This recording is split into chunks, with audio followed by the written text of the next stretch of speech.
അങ്ങനെ കാത്തിരിപ്പിനൊടുവിൽ രുദ്രം എന്ന ചിത്രത്തിൻ്റെ ആദ്യ ഷോ ഇപ്പോൾ കേരളത്തിലെ വിവിധ തിയേറ്ററുകളിൽ അവസാനിച്ച് ചിത്രത്തിൻ്റെ ആദ്യ റെസ്പോൺസൊക്കെ പുറത്തുവന്നുകൊണ്ടിരിക്കുകയാണ്. ആ ഒരു അപ്ഡേഷനാണ് ഇന്നൊരു വീഡിയോ ഭാഗത്ത്. വീഡിയോയിൽ മുൻപ് വീഡിയോ ലൈക്ക് ചെയ്യുക, ചാനൽ സബ്സ്ക്രൈബ് ചെയ്യുക. ഡിസംബർ മാസം ധാരാളം ചിത്രങ്ങൾ OTT റിലീസ് ചെയ്യുന്നുണ്ട്.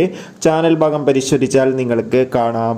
രാജീവ് ബി ഷെട്ടി, അപർണ ബാലമുരളി എന്നൊക്കെ പ്രധാന കഥാപാത്രങ്ങളായെത്തി ഇന്ന് റിലീസ് ചെയ്ത ചിത്രമായിരുന്നു രുദ്രം. എല്ലാ സിനിമാ പ്രേമികളും ഒരേപോലെയായിരുന്നു ചിത്രത്തിന്റെ റിലീസിനായി കാത്തിരുന്നത്. അങ്ങനെ കാത്തിരിപ്പിനൊടുവിൽ ഇപ്പോൾ ചിത്രത്തിന്റെ ആദ്യ ഷോ കേരളത്തിലെ വിവിധ തിയേറ്ററുകളിൽ അവസാനിക്കുമ്പോൾ ചിത്രത്തിന് അതിഗംഭീരമായ പോസിറ്റീവ് റെസ്പോൺസ് ആണ് പുറത്തുവന്നുകൊണ്ടിരിക്കുന്നത്. ചിത്രം മികച്ചൊരു ആക്ഷൻ ത്രില്ലറാണെന്നും ചിത്രത്തിൽ നമുക്ക് രാജീവ് ബി ഷെട്ടിയുടെയും അപർണ ബാലമുരളിയുടെയും നല്ല മികച്ച അഭിനയം തന്നെ കാണാൻ വേണ്ടി സാധിക്കുന്നുണ്ടെന്ന് റിപ്പോർട്ടുകൾ സൂചിപ്പിക്കുകയാണ്. എന്തായാലും ചിത്രത്തിന്റെ കൂടുതൽ റെസ്പോൺസിനായി കാത്തിരിക്കാം. ചിത്രം കാണുന്നവരുടെ അഭിപ്രായം തീർച്ചയായും കമന്റ് ബോക്സിൽ രേഖപ്പെടുത്തുക.